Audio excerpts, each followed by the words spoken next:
Il se plie en 3.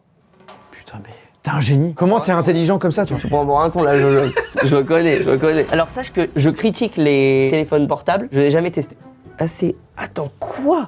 Mais il est énorme! Voici les amis le tout premier smartphone qui se plie en 3 de Samsung qu'on ne peut pas acheter en France. Ils ont décidé de le commercialiser dans un premier temps dans les pays asiatiques. Là ils commencent petit à petit aux États-Unis et pour l'instant l'Europe, ben c'est ciao cacahuète, pour l'instant c'est pas du tout prévu. Je sais pas par rapport au Fold, genre le pliable classique, la différence. J'ai l'impression que bah, c'est tout cet écran là qui est en plus, toute cette tranche là qui est en plus. Et du coup ça fait un smartphone quand même assez gros et assez lourd. Alors c'est vrai qu'en termes de poids c'est un petit peu plus qu'un smartphone classique. Ah. En termes d'épaisseur ça reste quand même plus épais, mais je veux dire tu peux mettre le téléphone dans une poche sans souci.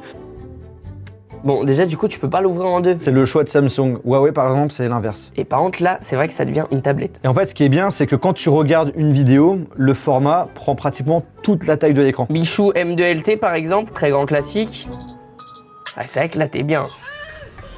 Ok, donc il y a petite bordure noire quand même. Donc c'est vrai que ça, le soir, tu veux te poser, regarder des vidéos YouTube, un film, machin, t'es quand même pas mal. Alors que de base, bah c'est un téléphone quoi. En fait, c'est pas si mal. Je capte un peu, tu vois, le truc de ta double tâche.